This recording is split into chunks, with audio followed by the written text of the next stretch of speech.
نفس و جان ای مقتدای سامره، تا تو مدفونی در آن جانم فدای سامره. میزنم با یاد تو هر شب صدای سامره، دوست دارم تا شوم روزی گدای سامره.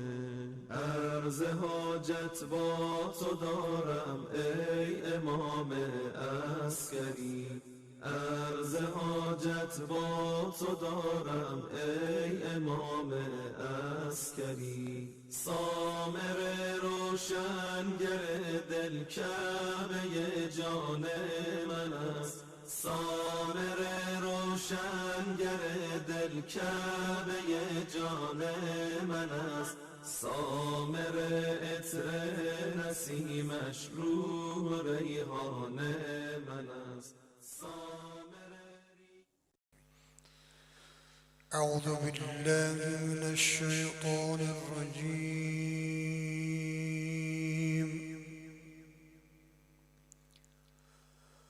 بسم الله الرحمن الرحيم.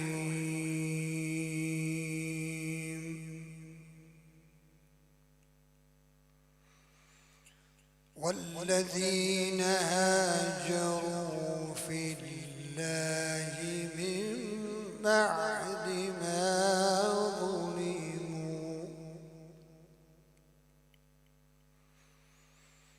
من بعد ما ظلموا لنبوئنهم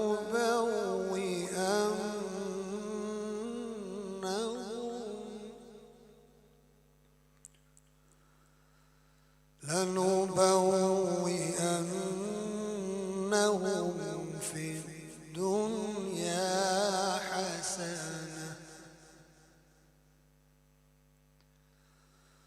ولأجر الآخرة أكبر لو كانوا يعلمون.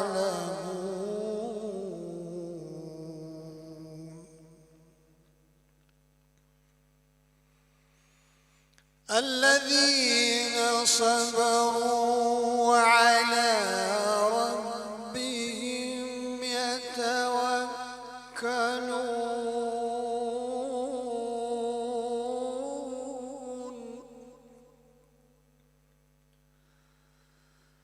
الذين صبروا على ربهم يتوكلون.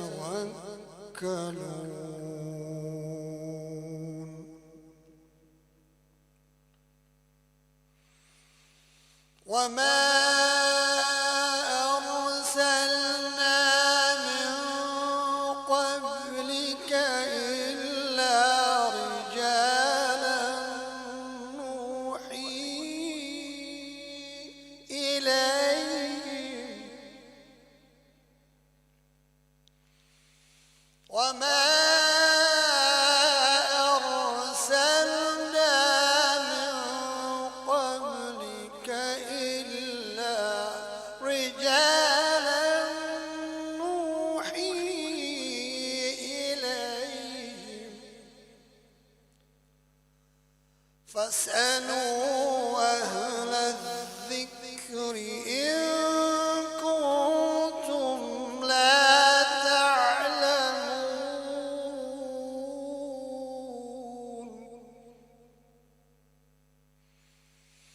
وما أرسلنا من قبلك إلا رجالا نوحي إليهم، فاسألوا أهل الذكر إن كنتم لا تعلمون.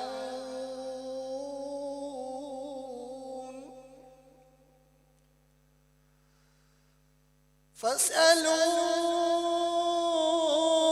أهل الذكر إن كنتم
بالبينات والزبر وأنزلنا إليك الذكر لتبين للناس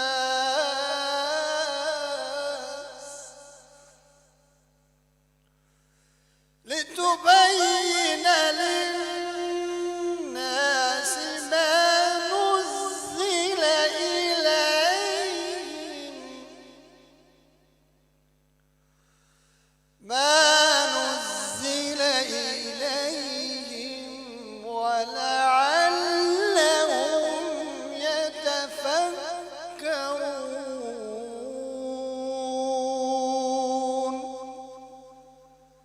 صدق الله العلي العظيم.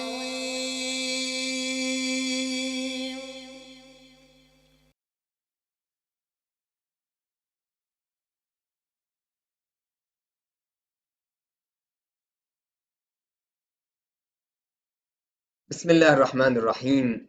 الحمد لله رب العالمين، والصلاة والسلام على سيدنا وحبيب قلوبنا وطبيب نفوسنا أبي القاسم المصطفى محمد صلى الله عليه وآله وسلم. أما بعد، قال الله سبحانه وتعالى في كتابه الكريم: أعوذ بالله من الشيطان الرجيم، وما أرسلنا من قبلك إلا رجالا نوحي إليهم فاسألوا أهل الذكر إن كنتم لا تعلمون. This is in Surah An-Nahl, ayah number 43. We did not send any apostles before you except as men to whom we revealed. Ask the people of the reminder if you do not know. Brothers and sisters, elders and scholars, Assalamu alaikum wa rahmatullahi wa barakatuh. And I thank you for this opportunity to present to you on this occasion of the passing of our Imam al-Askari alayhi salam, his martyrdom. Now, as usual, before we start, a brief jurisprudential issue. One of the questions that often comes about, especially in countries where autopsies are mandated or regulated so that when someone passes away, they have to have an autopsy. What is the ruling of that, Islamically speaking? According to the website of Sayyid Sistani Hafidhahullah, an autopsy is not allowed, and where we can prevent an autopsy from happening, or where we can withdraw our permission from an autopsy being conducted, then we should do that. Autopsies are usually done so that we can reveal the cause of death, and sometimes they are very obvious and an autopsy is not even needed, but because of the law, the government requires people to do so. So if it's possible that we can prevent an autopsy from happening, then we should, and we should endeavor to do so. And we should actually attempt to have an exemption in the society in which we live in from having an autopsy conducted on the bodies of our loved ones. Now, there is an exception, of course, if there is a benefit to a Muslim at that current time or in a future date for an autopsy to go ahead, then that could be an exception, or where an exception can be granted. However, generally speaking, autopsies should not be conducted. Now, with regards to this ayah that we recited at the beginning, Surah An-Nahl, ayah number 43, there are a number of things that we can extract from this ayah and that we can eventually bring back to a practical application in our lives today. The first point is that it says, وَمَا أَرْسَلْنَا مِنْ قَبْلِكَ إِلَّا رِجَالًا نُوحِي إِلَيْهِمْ. The translation is that we did not send any apostle before you except as men. And this is the first lesson that we can learn from it, in that the messengers, the prophets that were sent to us, were not angels. They were not another creature. They were not infallible in the sense that, for example, an angel is infallible. An angel cannot make a mistake because they were created to obey Allah subhanahu wa ta'ala, to obey His commands. So they don't have the desire, for example, to go against the command of Allah subhanahu wa ta'ala. On the other hand, mankind was created with the power of choice. And so he can choose to do good or to do bad. The messages and the prophets that were sent to us were men just like you and I are. Human beings with desires, with emotions, and with intellect. They also had anger. And so they also had to deal with all these desires and emotions within them. The difference is that they were able to control these emotions and desires more so than we could ever do so. However, nonetheless, they are our role models, and we should aspire to be like they are. We should aspire to be able to control our anger, our desires, and have the intellect to be the supreme leader of those two other forces within our bodies. That's the first lesson. The second lesson in this ayah is فَاسْأَلُوا أَهْلِ الذِّكْرِ إِن كُنتُمْ لَا تَعْلَمُونَ. I'm going to leave أهل الذكر as the third lesson from this ayah. The second lesson is فَاسْأَلُوا أَهْلِ الذِّكْرِ إِن كُنتُمْ لَا تَعْلَمُونَ. If we remove أهل الذكر, the sentence that we get is فَاسْأَلُوا إِن كُنتُمْ لَا تَعْلَمُونَ. This means that you should ask if you do not know. Ignorance, brothers and sisters, is not an excuse, especially in the age of information that we live in today, where we have access to many books, not necessarily physical hard copies. You can be in your own living room accessing a multitude of references online nowadays without even having to leave the comfort of your own home. So there really is no excuse as to why you don't know something. If you have a question and you haven't been able to figure it out, then you should go to these references. You should go to these resources. The third lesson, أهل الذكر, is who you should go to if you're not able to figure it out from these references. So the first lesson is that the prophets were human beings, and they are our role models, and we should aspire to be like them. The second lesson is that the ignorance that we use as an excuse is actually not an excuse. For us, for you and I, there is no excuse. We have access to this information. The third and final lesson in this ayah, according to this particular session, is that if you cannot determine the answer to the question that you have, that you should go to people of remembrance, to Ahl al-Dhikr. And of course, there are narrations that help endorse this idea. من مات ولم يعرف إمام زمانه مات ميتة جاهلية. Whoever dies and he does not know the Imam of his time dies the death of ignorance. And this narration is agreed upon by both major schools of Islamic thought. They're available in the references of both schools. Those who die and they do not know the Imam of his time or her time, they die a death of ignorance. Now, a death of ignorance means pre-Islamic times, as if they're not even Muslim. This means that we need to know who the Imam of our time is. And this ayah, Ahl al-Dhikr, when it mentions the people of the reminder or the people of remembrance, the practical application of this today, given that we have no access to the Imams, are the Maraja, our scholars. We need to go to them to ask questions. We need to go to them to determine what our obligations are, what our wajibat are, and what our muharramat are. Now, moving on from there, even the intellect determines that that's what you should do. So we have an ayah from the Quran, we have a narration, and we have the intellect all agreeing on one thing, that if you do not know the answer to a question that you have, you need to go to who?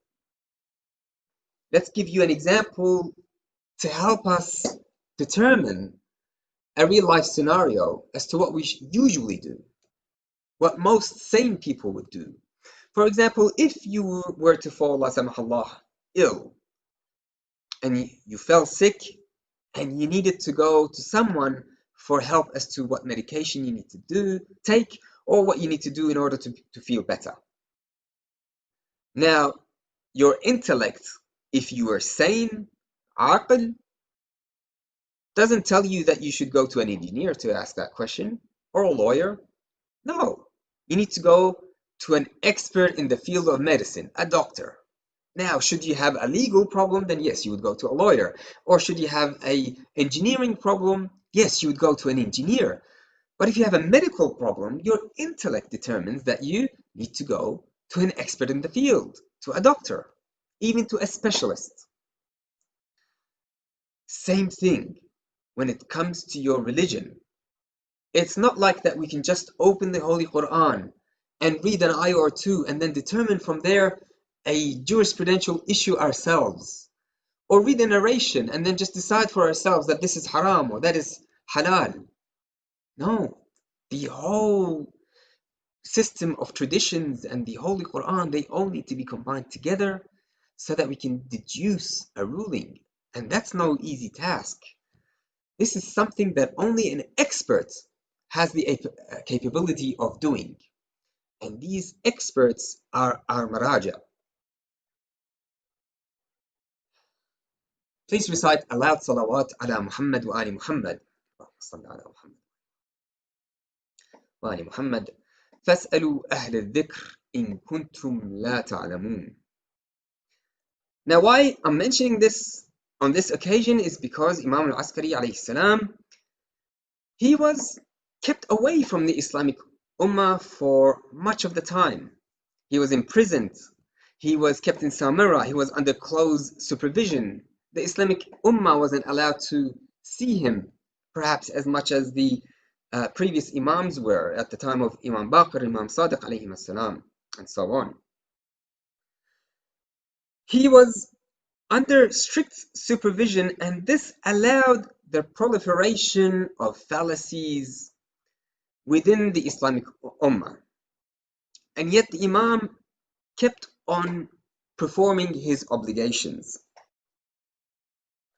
One of the interesting narrations that we have from the Imam al-Askari alayhi salam is one that was narrated where he said to Abi Hashim al-Ja'fari that there will be a time when the faces of the people will be happy, but their hearts will be darkened.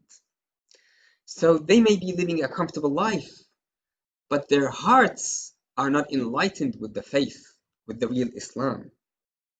He says, the sunnah will be a bid'ah, and the bid'ah will be a sunnah.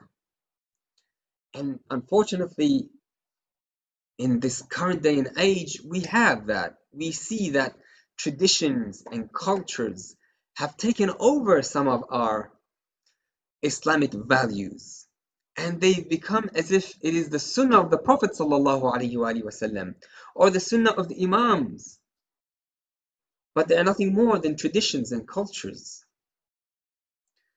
And so these bid'ahs become sunnahs, and the sunnah, the real sunnah of the Prophet ﷺ, they become bid'ah, unfortunately. He continues to say that the believer amongst you will be despised and the immoral will be dignified. Again, another example in today's world where we see those who are immoral are almost worshipped. They're given millions of dollars. We buy their records and we sit down and watch them on television, and we pay for subscriptions to continue to see programs of immoral actors and movies.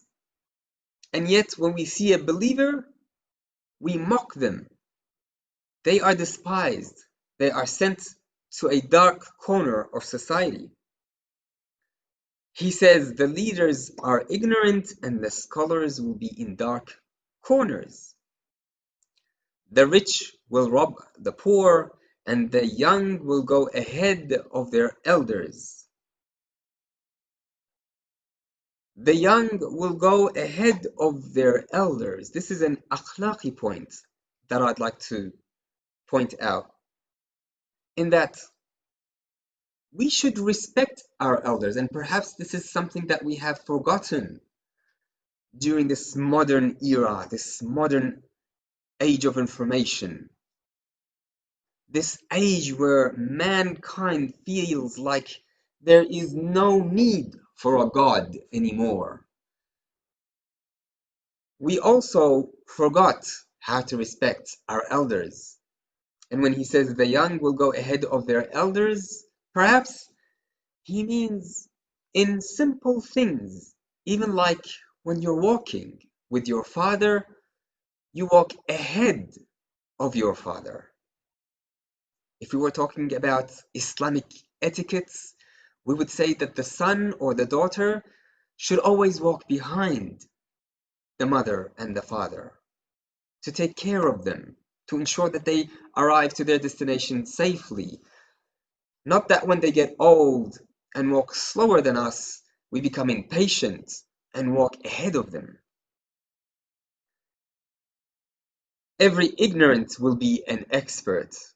And you see that there are many experts today on YouTube and Twitter giving their opinions about everything. Anyway, this narration continues on with many more examples that we can relate to our world today. Back to the issue of Ahl al-Dhikr and the issue of the Imama and the issue of the scholars and how important it is for us to know our Imam of the time. I'd like to narrate two stories and I'll end there, inshallah. The first story is a story in which the Imam alayhi salam, Imam al-Askari in Samarra, he was imprisoned. He was imprisoned and he had no access to the outside world. He had his companions with him. The community went through a severe drought to the point where the Sultan, the Abbaside Sultan, ordered the people to go and do istisqa, this prayer where they would supplicate for rain. This Khalifa al-Mu'tamad ordered for the prayer of istisqa, and after a few days of no success, another group of people joined them. This time, it was the Catholics. Now, there is no such prayer in the Catholic religion as far as I'm aware. However, they came out to join them. And it rained on 2 days, one after the other, when the Catholics went out there to pray along with the Muslims for rain. One of the Catholics, one of the scholars of the Catholic community, would raise his hands, and thereof rain would pour down. Clouds would gather, and there would be ample amounts of water to come down and to reprieve and relieve the community from the drought. And it happened 2 days in a row. This Catholic would raise his hand, and the rain would pour down. So Al-Khalifa Al-Mu'tamad, he called upon the Imam. He asked him to come before him. He asked him to come out of prison. And he said, "What's going on? These Catholics prayed 2 days in a row, and for 2 days in a row, the rain came down, and we did the prayer of istisqa, and there was no rain." The Imam said to him, alayhi salam, "Ask the people to come back for a third day of supplication, a third day of this prayer." The Khalifa said, "What's the point? We have enough water now. There's no point." The Imam alayhi salam said, "No, it's extremely important that we do this, because we need to take the doubt out of the hearts of those who have weak hearts." We, brothers and sisters, unfortunately, have very weak hearts. We were created with weak hearts. The Quran says so. وَخُلِقَ الْإِنسَانُ ضَعِيفًا. Mankind was created weak.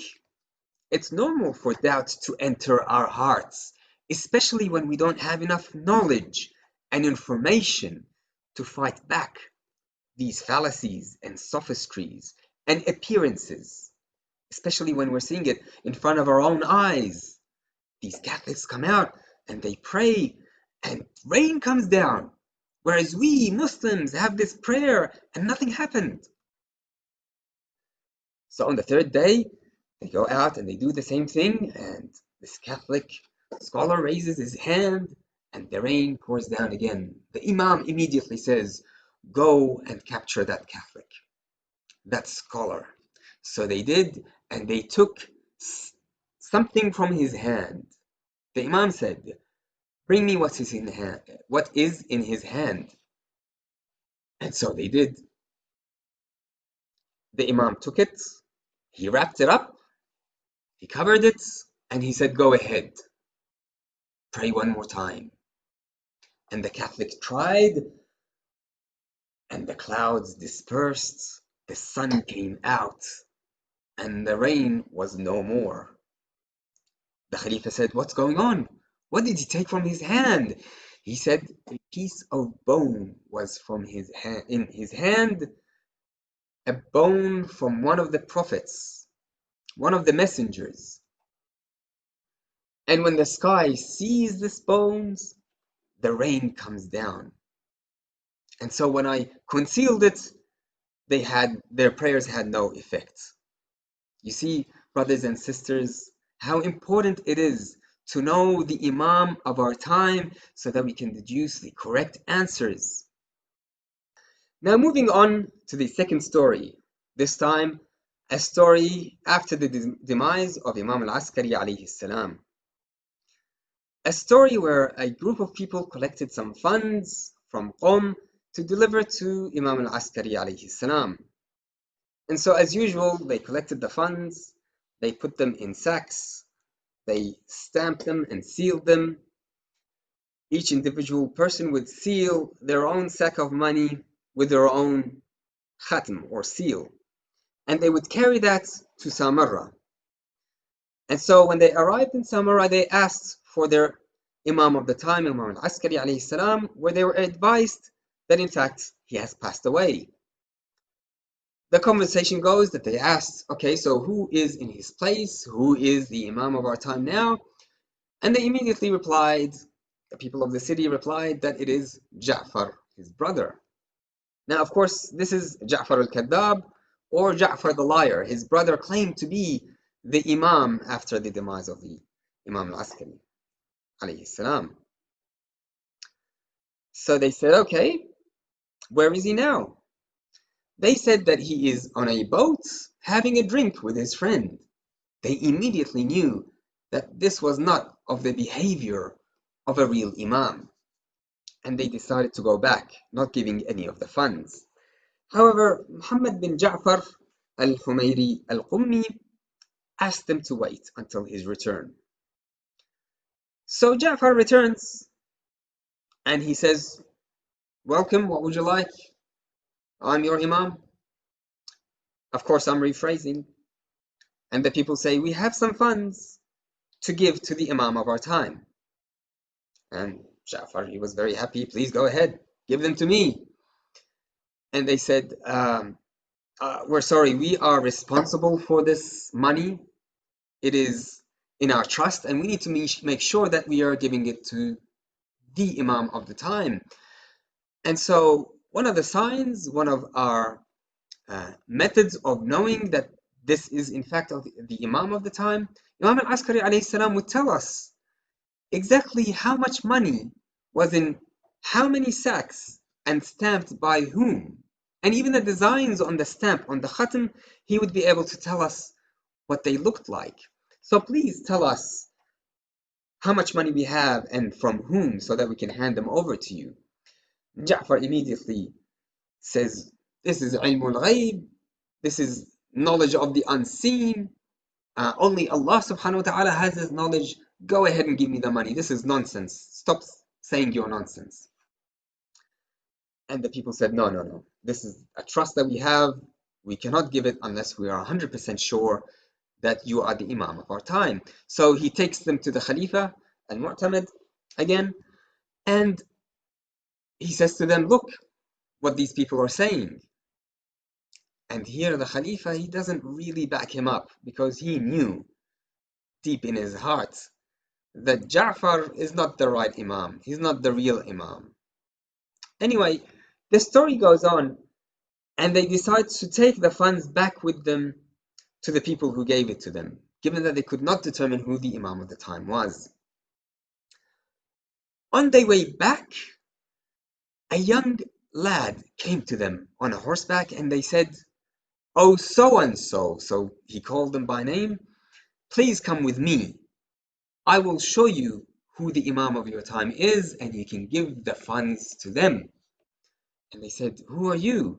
He says, I am a servant of your Imam.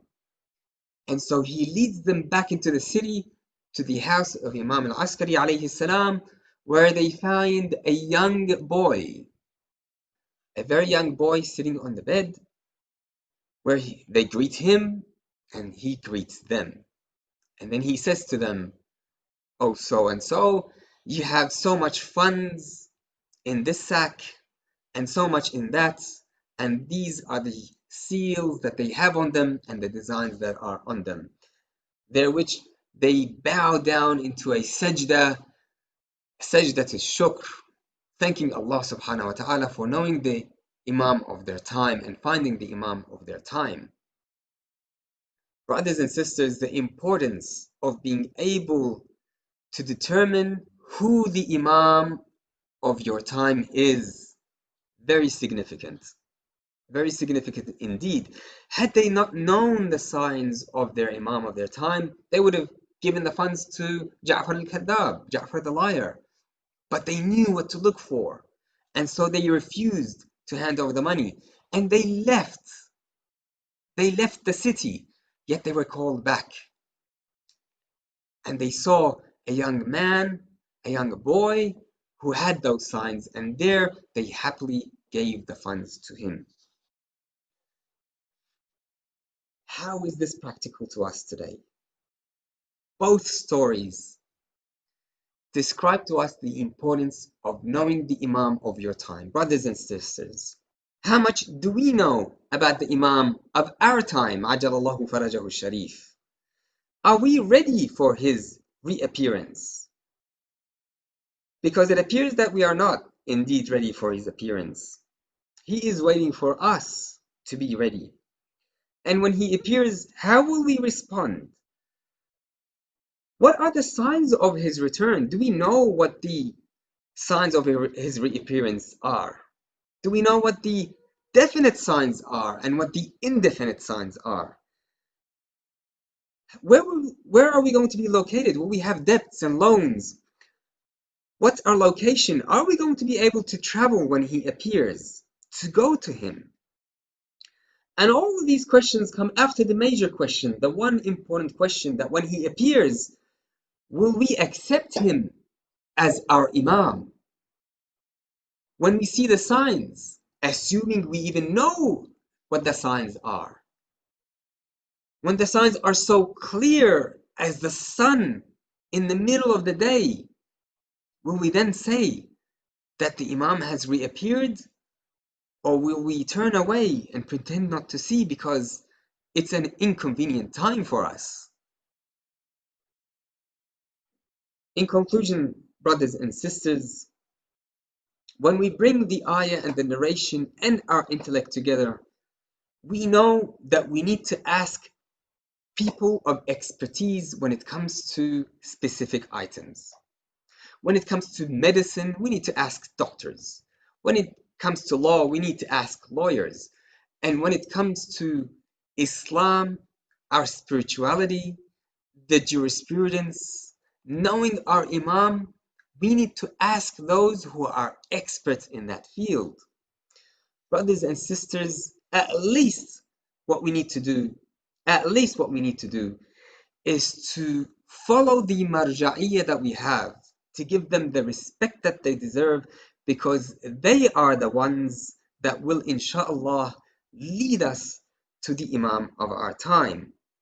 Our maraji' are indeed the practical application of this ayah. فَاسْأَلُوا أَهْلَ الذِّكْرِ إِن كُنتُمْ لَا تَعْلَمُونَ. Should you not know, who do you go ask? You should go ask Ahl al-Dhikr.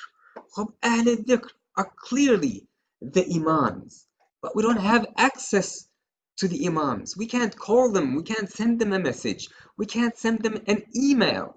So who do we go to? Upon the order of the Imam himself, he said, go to those who narrate our traditions. And there are other narrations as to the specifications and the qualifications and the attributes of those people. And our maraja obviously fulfill those attributes and personalities that have been described by the Imam. And so we should follow that instruction very carefully. Brothers and sisters, inshallah, you've enjoyed this session, and I wish you all the best. And inshallah, the situation that we are in at the moment with regards to the pandemic and the lockdowns, especially in Melbourne, to soon be lifted, and for this waba and this bala and this pandemic to be lifted from us, and especially from the Muslim community, from the mu'mineen and mu'minat. أَمَّنْ يُجِيبُ الْمُضْطَرَّ إِذَا دَعَاهُ وَيَكْشِفُ السُّوءَ.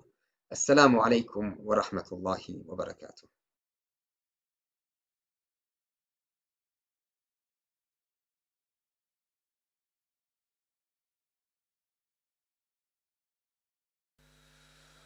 السلام عليك يا مظلوم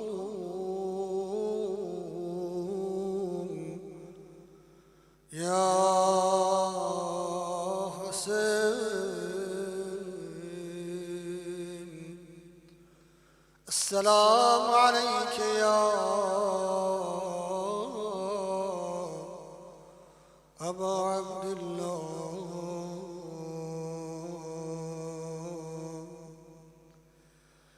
السلام عليك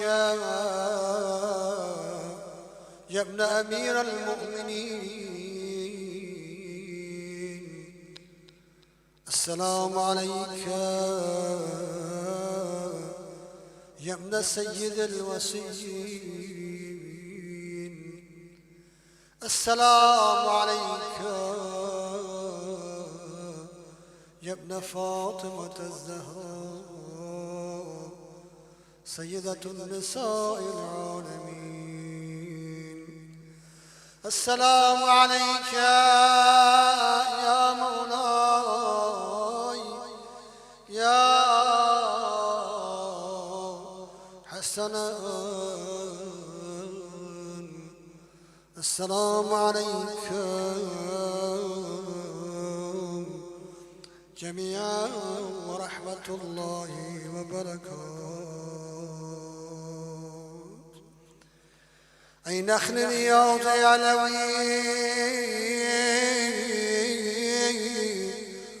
برق برد سوخت از آتش بیداد زتا پا مسرت سوخت.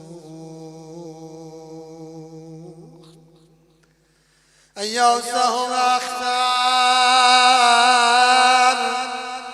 پر نور ولایت. ای یازدهم اختر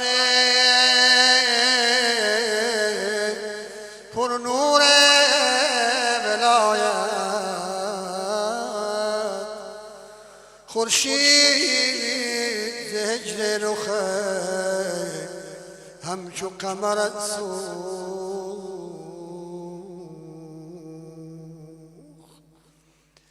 ای پاره قلب نبی زاده زهرا. ای پاره قلب نبی و زاده زهرا از آتش زهر ستم جگرت سوخت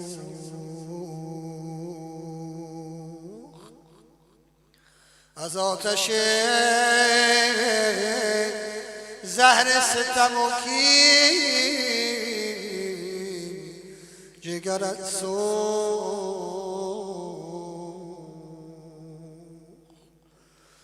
از داغ جهان سوز تو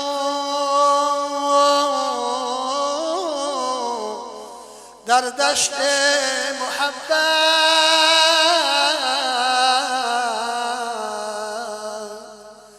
از داغ جهان سوز تو در دشت محبت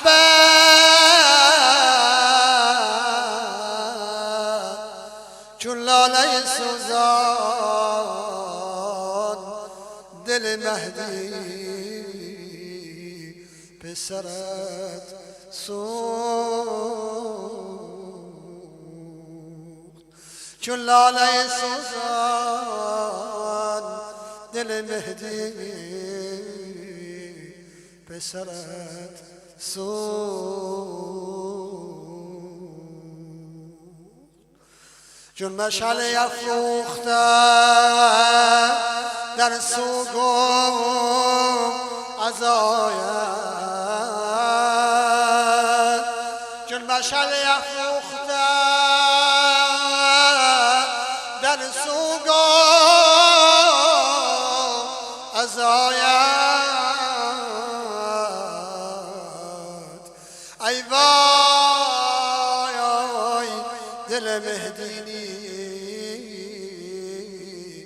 نیکو سیرت سوخت ای وای دل مهدی نیکو سیرت سوخت در فصل شباب در فصل شباب از ستم و کینه دشمن چون چشم شب افروز ز تاز پا تا به سرت سوخت در فصل شباب از ستم و کینه دشمن چون شمع شب افروز ز پا تا به سرت سوخت ای جان جهان ای جان جهان حافظی سوخت دل گفت ای جان جهان حافظی دل سوخت گفت قلبی هم از داغ دل پرشرارت سوخت ای نخلی ریاض علوی ای نخلی ریاض علوی برگ و برت سوخت از آتش بیدار ز پا تا به سرت سوخت صلی الله علیک یا مظلوم یا امام حسن عسکری صلی الله علیکم جميع أهل النبوة ورحمة الله وبركاته.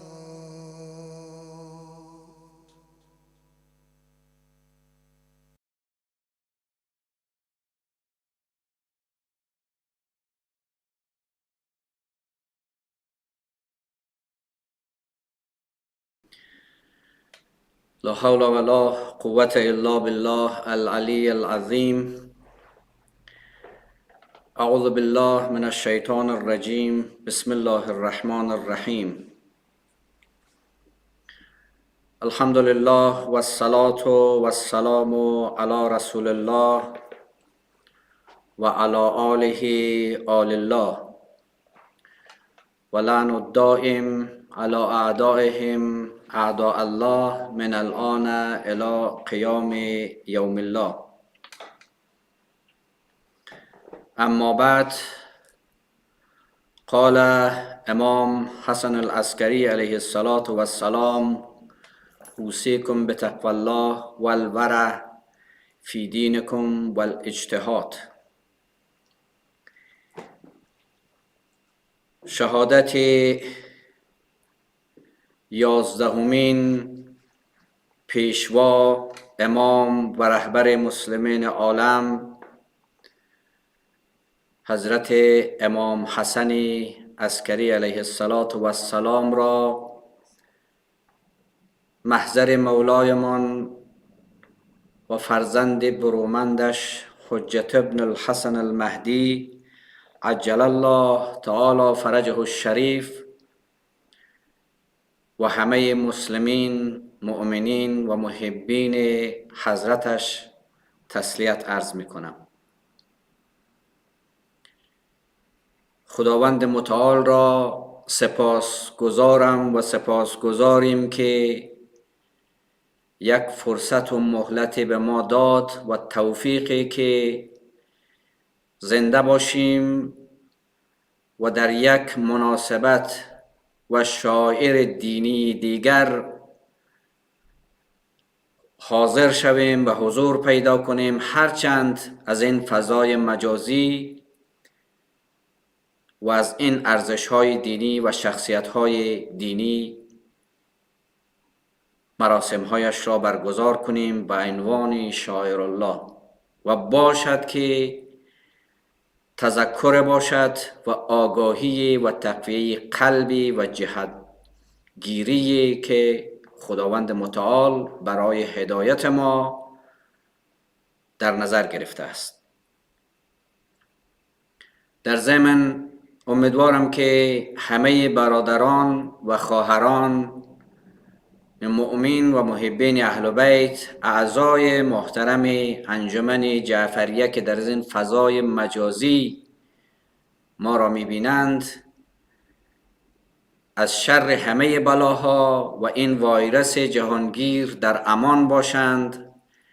همه شما با عزیزانتان و انشالله در فرصت‌های بعدی در این مکان مقدس گرد هماییم و بتونیم به این مناسب‌ها کماکان ادامه بدهیم تا اونجایی که خداوند توفیق را به ما عنایت نماید.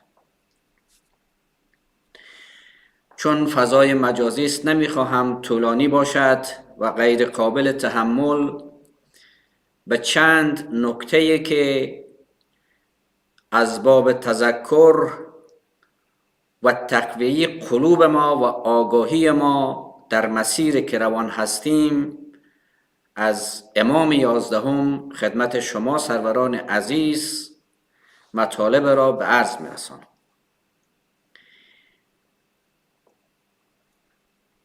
از لحظاتی که قرار شد دوستان به ما لطف کردن، اطلاع دادن که در این مجلس حضور شما مؤمنین عزیز باشم، مهمترین چیزی که به یادم رسید وصیت نامه است که امام علیه السلام در آخرین دم به بازماندگانش به جا گذاشت و پیام مهمی برای شیعیان و مسلمین عالم از خود به جا گذاشت تا راهنمای باشد برای هدایت ما. ما همه می‌دانیم که دین یک چارچوبه است از قانون و مقرراتی که اگر ما به عنوان یک انسان و یک مسلمان بدون عمل کنیم سعادتمند دنیا و آخرت می‌شویم. و دین بیشتر از این چیزی نیست و نمیتواند دست ما را علنا بگیرد و یا جهان را به شکل به نفع ما بچرخاند. دین مجموعه‌ای از قوانین و مقررات است که وضع شده است برای هدایت ما، شکوفایی انسان و سعادت دنیا و آخرت انسان. قرآن کلام خداست. پیامبر و ائمه طاهرین مفسرین و زبان گویای این قرآن و زبان عملی و نمونه عملی اون آیاتی است که خداوند بر پیغمبر اکرم نازل فرموده. انا مدینة العلم و علیون بابها، همون شهر علمی که پیغمبر اکرم از وحی گرفته بود، علی و فرزندانش دروازه این علم و آگاهی است و هر که از این در وارد شود قطعا نجات پیدا خواهد کرد و به سعادت و کمال خواهد رسید. امام حسن عسکری علیه السلام در وصیت‌نامه‌اش به 8 اصل اشاره می کند و بعد در پایان می فرماید هر که به این 8 اصل عمل کند شیعه هست و ما از او راضی هستیم. اون 8 اصل کدام است که فهرستوار در این وقت مختصر محضر شما مؤمنین عزیز عرض کنم. اوصیکم به تقوی الله و الورع، این وصیت نامه امام هست. توصیه می کنم شما را ای مؤمنین و محبین اهل بیت به تقوای الهی. تقوای الهی بلا استثناء در وصیت نامه همه انبیا و اولیای الهی آمده است. اولین توصیه‌ای که در زمان حیاتش و در وصیت نامش بوده تقوای الهی است. تقوا چیست؟ تقوای الهی به معنی انجام واجبات و ترک محرمات. یک اصل بسیار واضح و روشن.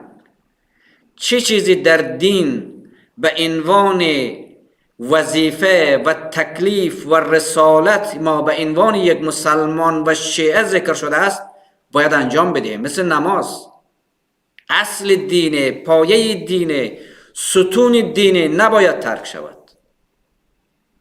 و محرمات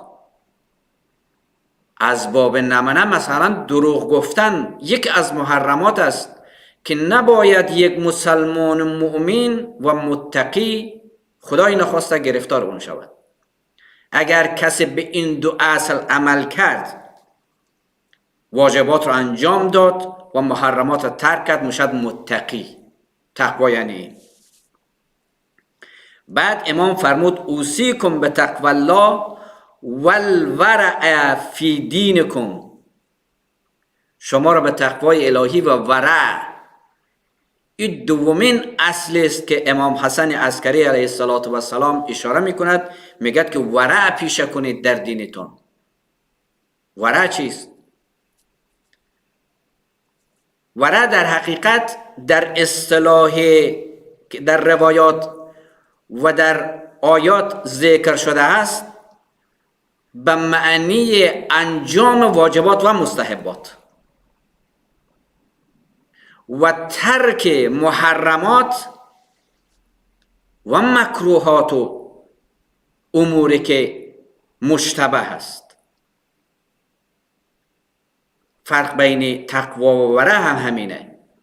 تقوا یک مرحله پایین تر از ورع هست. تقوا ترک محرمات، انجام واجبات و ترک محرمات. ورع یعنی انجام واجبات و مستحبات و ترک محرمات و مکروهات. یک زمان ما واجب انجام میدیم، موظفیم، ولی در کنارش مستحبات انجام میدیم.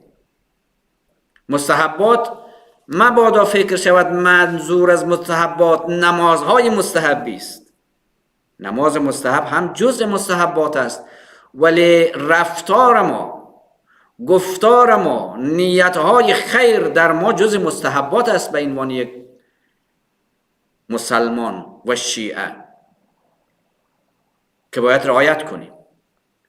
کمک به فقرا، به مساکین، احوالگیری از مؤمنین، ایجاد خوشحالی با یک سلام، با یک کلام مثبت به یک مسلمان مؤمن، به یک نیت پاک، خودش از مستحبات و تکالف ماست. این به معنی ورع است. وقتی انجام دادیم در کنار واجبات، ترک محرمات، اون چیزی که محرمات است که ما ترک کردیم و این جزء تقواست، ولی ما به جایی که احتمال میدیم رفتن ما در اینجا ما را به محرمات بیاندازد و ترک کنیم، این میشه جزء ورع، بالاتر از تقوا. تقوا ترک محرمات هست، ولی ورع ترک عملی که هرچند او خودش حرام نیست ولی احتمال کشانده شدن به حرام در اونجا هست. ما خدای نخواسته در یک مجلس میریم، احتمال میده در اینجا غیبت. غیبت یکی از گناهان کبیره هست. نشستن در یک مجلسی که مسلمین نشستند عمل مستحبی است، ولی اگر در این مجلس شروع میشه غیبت گفتن، کار حرام نشستن در این جا، کسی که ترک کند یک همچون مجلس را، بخیزد، مانع شود، نخواهد بشنود غیبت را، این ورع است. چون در روایات دینی داریم کسی که در باب مثال وقتی که کسی که در مجلس غیبت نشسته، متاسفانه گناه شنیدن غیبت مثل گفتن غیبت است. پس ترک محرمات و ترک محرمات و ترک مواردی که مشبه است و ما را به اشتباه میندازد و ما را گرفتار میکند به مکروهات و محرمات، این جزء صفات ورع است و یکی از صفات‌هایی است که امام به او توصیه میکند. و بعد میفرماید که والاجتهاد لله، اجتهاد در راه خدا به چه معنی است؟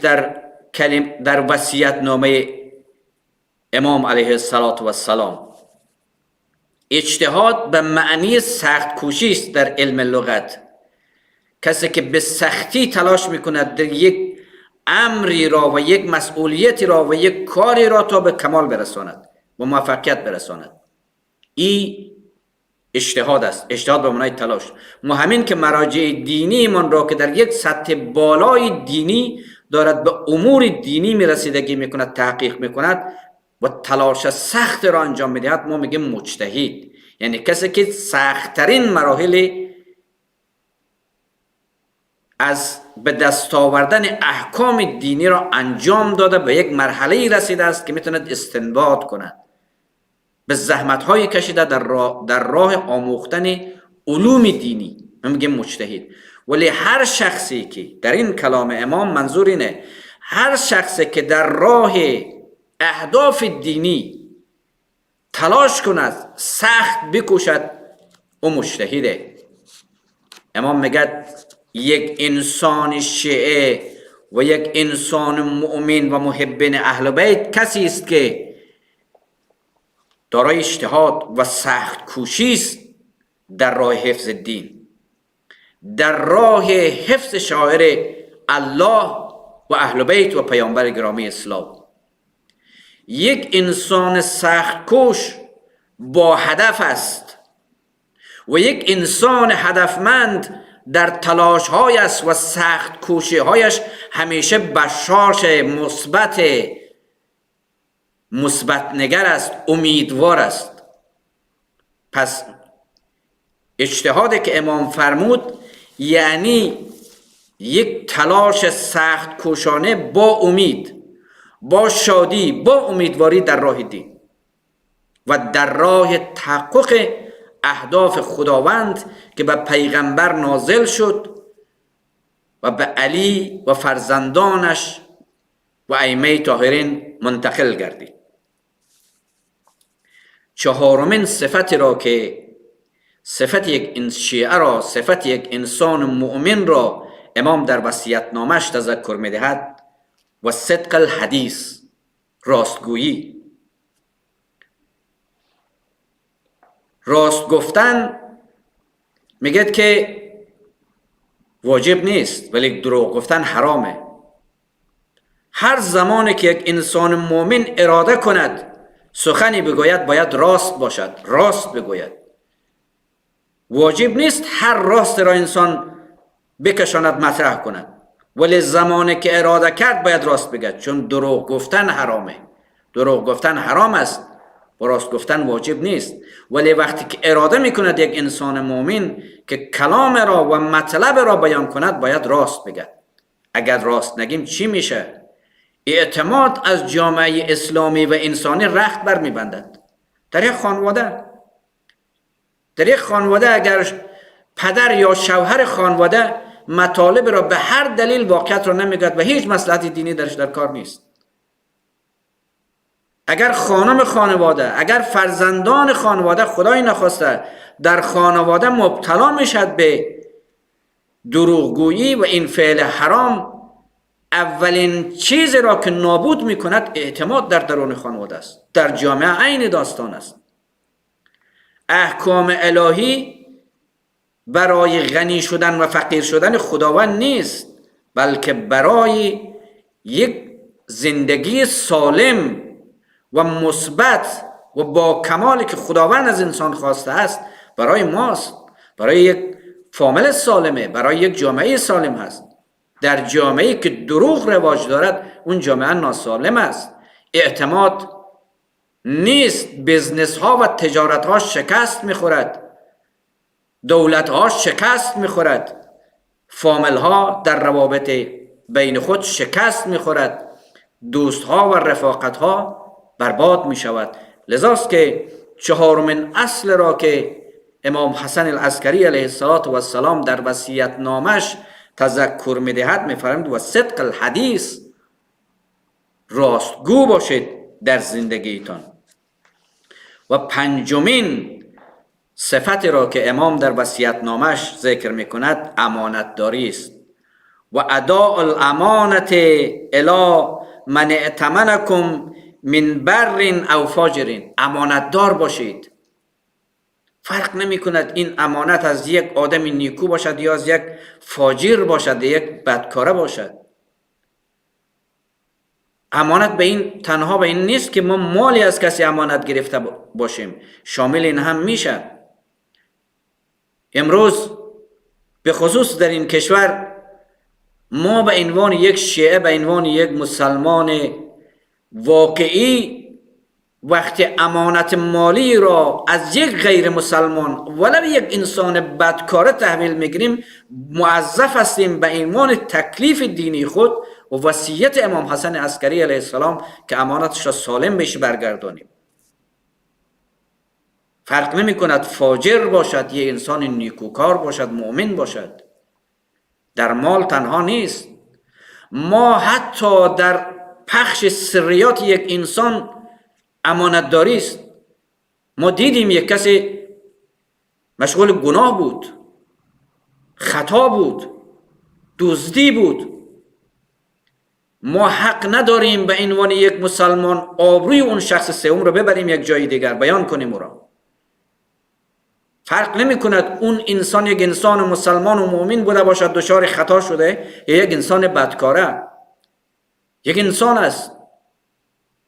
ما حق نداریم یک موضوع محرمانه بوده یا یک مال امانت بوده هست، چه انسان بدکاره باشد چه انسان نیکو، جای او را افشا کنیم و او را لطمه بزنیم. و حتی ما گاهی حتی خود ما دچار خطا شده باشیم حق نداریم در جای مطلب را مطرح کنیم و خود صدمه بزنیم. لا ضرر و لا ضرار فی الاسلام. ما همان گونه ای که حق نداریم به دیگران آسیب بزنیم، به خود هم حق نداریم آسیب بزنیم، ولو مالی باشد یا حیثیتی باشد یا هر امر دیگر. امام علیه السلام به عنوان یک اصل برای و تکلیف دینی به عنوان یک شیعه میگه پنجمین صفت رو میگه امانت داری است که باید امانت دار باشه. ششم سجده طولانی، همین که در برابر خداوند سر به خاک میگذاریم. باید طولانی سجده کنیم، استغفار کنیم، راز و نیاز کنیم. فایده از چیست؟ فایده سجده طولانی اظهار بینیازی از عالم، بریدن از عالم است و توجه به خداست، به یک موجود که مافوق قدرت هاست و مافوق قدرت هاست و اوست که ما را خلق کرده و اوست که زنده نگه می دارد و اوست که عنایت می کند بی بدیل و بی دلیل و می بخشد. سجده طولانی یعنی این که از عالم ببریم و کسی رو کنیم که او بی نیاز مطلق است، او خالق است. این اثر سجده است و امام این را به عنوان یک از صفتهای شایسته یک انسان مؤمن سجده طولانی را ذکر میکنه. و هفتمین صفت یک انسان مؤمن حسن رفتار با همسایه است. فرق نمی کند همسایه ما کی باشد، فرق نمی کند، مسلمان غیر مسلمان است، شیعه است، دارای عقاید دیگر است. ما باید به حسن همجواری، امام علیه السلام میفرماید با همسایه ها باید رفتار کنید. در تشییع جنازه هایش باید شرکت کنید، در خوشی هایش سهم بگیرید، نه خوشی های چیزی که ما را به گناه می اندازد، به مقداری که به گناه نیفتیم، صفت ورع از ما گرفته نشود. با فرستادن هدیه، خب خیلی از مؤمنین گفتن ما هم گاهی اگر توفیق بوده این کار را انجام دادیم. وقتی کریسمس میشه ما برای همه همسایه هایی که در کوچه‌ای که زندگی میکنیم چند تا چاکلیدی به عنوان کریسمس میفرستیم و روزهای مذهبی را که دیگران تجلیل میکند ما هم سعی میکنیم با اونا تجلیل کنیم. و این حسن رفتار است. وقتی میبیند که خانواده مسلمانی دارد ارزشهای ما را با ما سهم میگیرد، اینها با ما نزدیک میشه، قلبای اینها رؤوف میشه، مهربان میشه. آیت الله العظمای فیاض یکی از دستورات دینش برای مسلمان هایی که در کشورهای غربی زندگی میکنند فرمودند که شما به عنوان یک مسلمان موظف هستید به عنوان یک مسلمان که از قوانین و کشورهای اطاعت کنید. چرا؟ دلیل و پایه این فتوا و این سخن و این حکم چیه؟ گفتن چون آبروی یک مسلمان رو میبرید وقتی دست میزنید به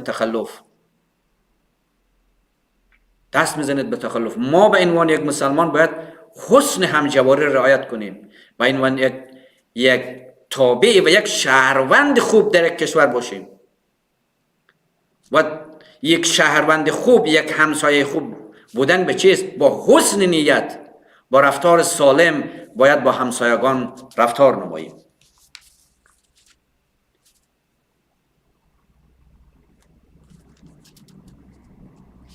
و هشتمین صفت معاشرت زیبا و حسن خلق است با همه مردم. رسالت پیغمبر اکرم برای تکمیل اخلاق حسنه بود. ما میفهمیم که زندگی پر از مشکلات هست، پر از دشواری هست. یک انسان که متقی است، یک انسان که باوره هست، یک انسان که سر به خاک میگذارد در برابر خالق هستی و معبود این عالم، و یک انسان که به حسن رفتار با همسایه ها را رعایت میکند باید حسن اخلاق هم داشته باشد. نزدیکترین افرادی که باید با حسن اخلاق به او رفتار کنیم خانواده ماست، عزیزان ماست، اقربای ماست، در اینجاست یا در کشورهای دیگر. با یک سلامی، با یک پیام، بخصوص اونهایی که امروز از ما در کشورهای خارج استرالیا، افغانستان، کشورهای دیگر اسیر مشکلات و گرفتاری هاست، با $1 پسنداز در روز میتونیم به هر حال قلب اون عزیزان و نزدیکان خود را شاد کنیم و اخلاق حسنه ما و نیت ما و همینطور با عزیزان ما در درون فامیل با یک کلام و با یک چهره خندان با عزیزانمان برخورد کنیم، با فرزندان ما، با همسر ما، با شوهران، خانمها با شوهرهایشان اطفال با پدران و والدینشان، شوهرها با زن و فرزندانشان و همه ما با برادر و خواهر و کاکا و خاله و ماما با اخلاق نیکو. و اینجاست که ما شیعه هستیم. بعد امام حسن علیه السلام میفرماید قیل هذا شیعیون فیسرنی ذلک. اگر شما با ورع بودید، با تقوا بودید، سجده طولانی کردید، امانتدار بودید، هم با حسن رفتار با همسایه ها رعایت کردین و رفتار کردید، با حسن اخلاق داشتید، شما شیعه هستید. به این میشه شیعه گفت و اون زمان است که ما شما راضی استیم و شما شیعه ما هستین. خداوندا در این ایام شهادت امام جوان ما 28 یا 29 ساله‌ای که به شهادت رسید، به ما توفیق عنایت کن که به وصیت نامه امام عمل کنیم. فلسفه امامت، فلسفه‌ای که ما از امام تجلیل میکنیم، رعایت اون توصیه های این ائمه طاهرین است که مفسرین عملی قرآن و سنت پیغمبر اکرم بودند و ما موظفیم به عنوان یک مسلمان که قلب اینها را شاد کنیم و در حقیقت نه برای شادی قلب اشخاص بلکه به خاطر رشد و سعادت و زندگی سالم برای خود ما و جامعه ما. و این بزرگترین هدف رسالت اولیا بود و انبیا بود و پیامبر گرامی اسلام و امامت ائمه طاهرین. در این شب شهادت میریم تا ذکر مصیبت کنیم و در حق شما عزیزان دعا و اجازه بگیریم از محضر حجت ابن الحسن المهدی که صاحب عزای اصلی در این شب است. معلوم نیست و شاید مولای ما در این ایام در سامرا باشد، در همون مکانی که در آخرین دم سر بر سینه پدر جوان گذاشت که از زهر تلخ و کشنده دشمن از این جهان چشم فرو بست. السلام علی الحسین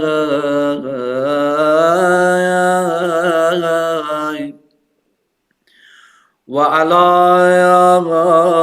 اولاد الحسین و علی علی ابن الحسین و علی اولاد الحسین و علی اصحاب الحسین. شد عزای باب مظلومت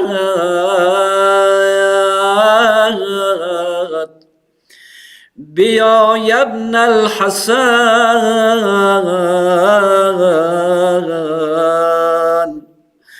جان به قربان تو ای صاحب عزا ابن الحسن.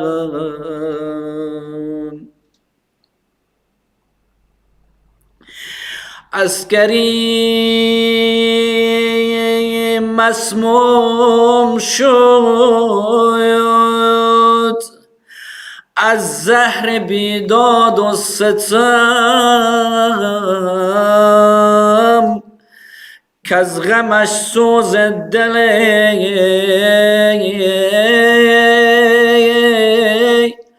اهل ولا ابن الحسن.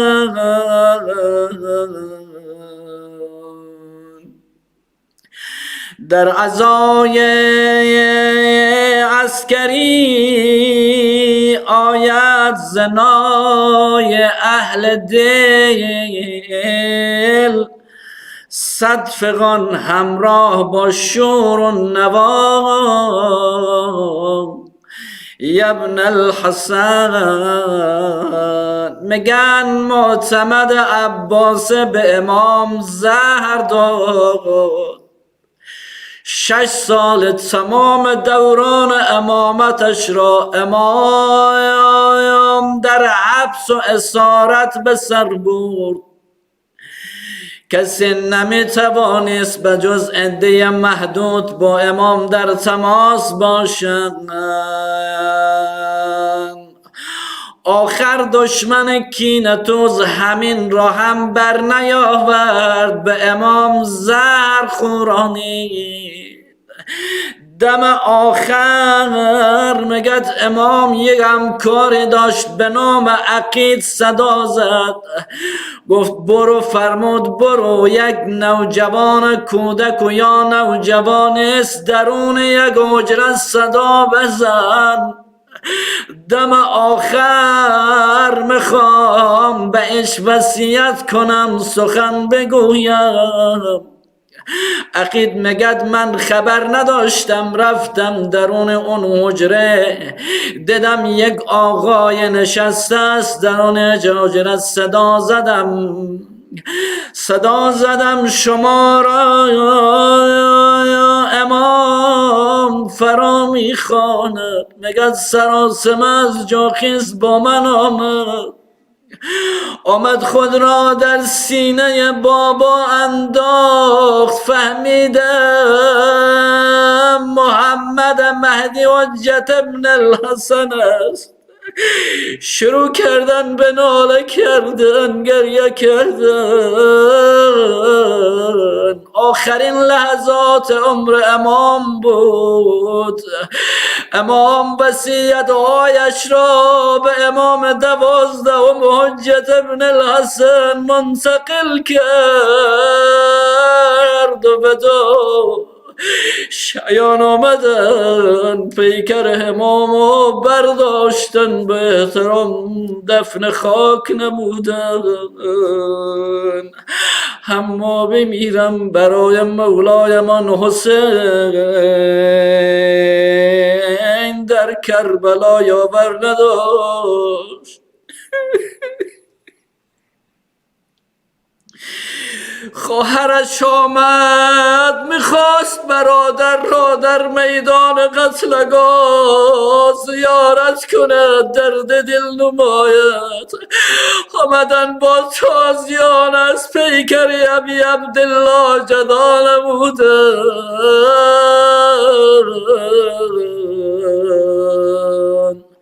لا حول ولا قوة الا بالله العلی العظیم.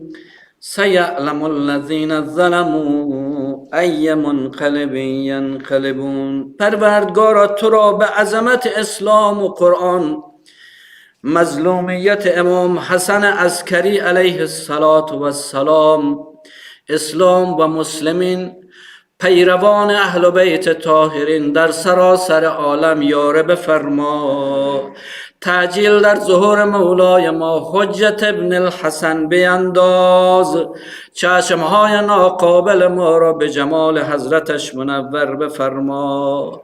خدایا قلبهای ما را به نور اسلام و قرآن و محبت اهل بیت منور بفرما. فرزندان ما را و نسلهای بعد از ما را از محبین اهل بیت قرار بده.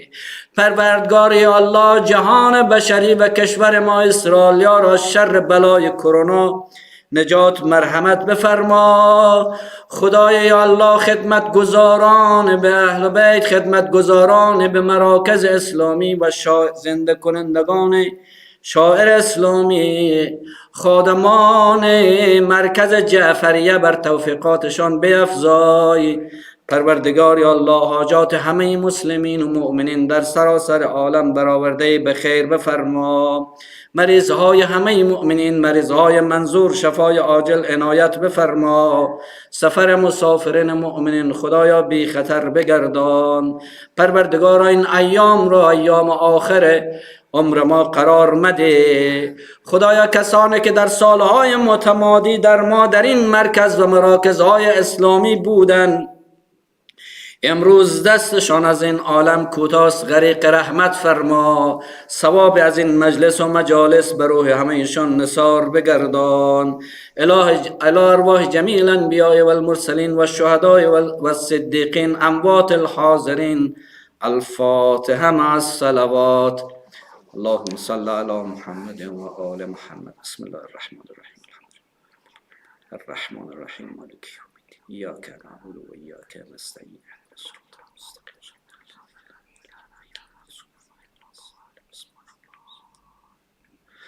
ربنا تقبل منا إنك